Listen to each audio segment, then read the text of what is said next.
Bonjour à tous et à toutes. Tamano Tachidele. Je suis Yanki Mussine. Je vous parle au nom de l'association Étudiants pour un Tibet libre, dont je suis la coprésidente. C'est une association à but non lucratif qui lutte pacifiquement pour la liberté du peuple tibétain, opprimé par le gouvernement chinois, de pouvoir jouir de ses droits fondamentaux, pratiquer sa culture et sa religion. Ce 10 mars 2021, nous, les Tibétains et les Tibétaines et leurs supporters commémorent le 162e anniversaire du soulèvement du peuple tibétain contre l'occupation chinoise. Pour vous rappeler, plus de 1,2 million de Tibétains sont morts en raison de l'occupation illégale du Tibet par la Chine et les conditions des droits de la personne demeurent critiques. Au Tibet aujourd'hui, il n'y a pas de liberté de parole, de liberté de réunion, de liberté de la presse et de liberté de religion. Le gouvernement chinois est déterminé à effacer toute trace d'identité nationale tibétaine dans le but d'étouffer toute forme de dissidence parmi les Tibétains. Les représailles brutales des autorités chinoises pour avoir exprimé ouvertement leur mécontentement politique ont conduit à une augmentation des auto-immolations tibétaines avec plus de 160 depuis 2009. Toutes appelant au retour de sa sainteté le Dalai Lama, liberté et indépendance. Malgré les efforts concertés du gouvernement chinois pour éradiquer toute loyauté envers sa sainteté le Dalai Lama, les Tibétains et les Tibétaines à l'intérieur du Tibet le vénèrent toujours et espèrent le jour où il retournera à Lhasa, la capitale du Tibet. Maintenant, vous vous demandez, qu'est-ce le 10 mars?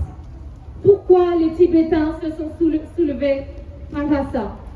Pour comprendre le 10 mars, il faut remonter un peu dans le temps. Le 1er mars 1959, sa sainteté, le 14e Dalai Lama, a été invité par les officiers militaires chinois pour une pièce de théâtre au quartier général militaire chinois Lhasa. Sa sainteté a été invitée à venir sans garde du corps. Toute la procédure de l'invitation devait être tenue secrète, ce qui n'a pas rassuré, bien sûr, le peuple tibétain. Le 10 mars 1959, plus de 300 000 Tibétains sont descendus dans les rues de Lhasa, capitale du Tibet, et ont entouré le palais Nobulinka, la maison de sa sainteté, le 14e Dalai Lama, pour protéger sa vie et l'avenir de la nation tibétaine. La répression par l'armée populaire de libération qui allait s'abattre alors fit environ 15 000 morts et de nombreux blessés parmi la population civile et religieuse. 10 000 arrestations ont eu lieu dans les 3 régions du Tibet historique. Nous nous souvenons aussi de la mobilisation le 12 mars 1959 des femmes tibétaines.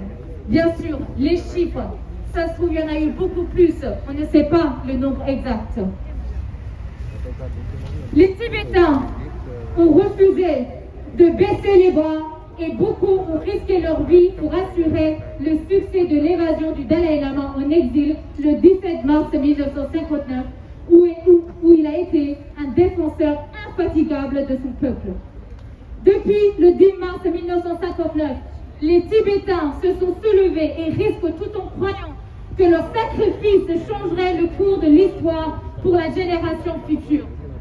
Chaque année, des milliers de Tibétains, tous ensemble, et leurs partisans descendent dans les rues à travers le monde pour marquer l'anniversaire de la journée nationale du soulèvement tibétain.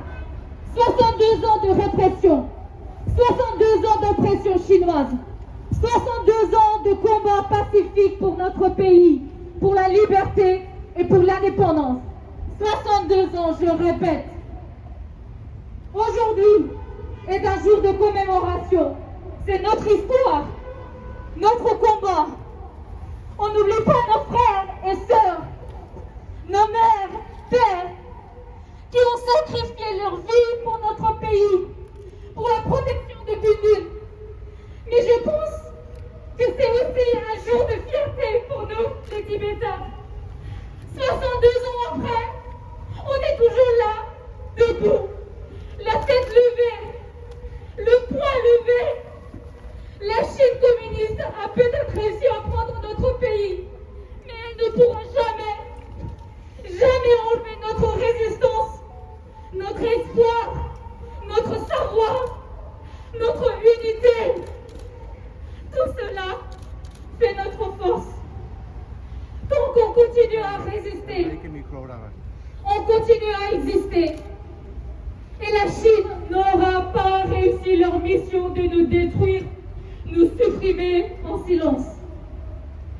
SRT France continuera à dénoncer les agents du régime chinois et le réseau, de mettre les responsables politiques occidentaux devant leurs responsabilités. La France doit agir fortement contre l'esclavage moderne dont est victime le peuple tibétain. Peu égalo, Tibet libre, et liberté pour tous les peuples opprimés. Merci beaucoup.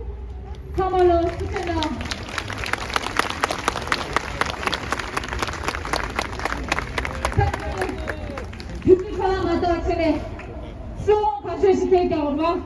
Di sama la nga sogi slogan tamye kuche di nga ngeki sama nam to chiglo ke gai ro di ko je sama silona kita ta sama ke shuk che bochi ni gai da sama ni ta bane liberté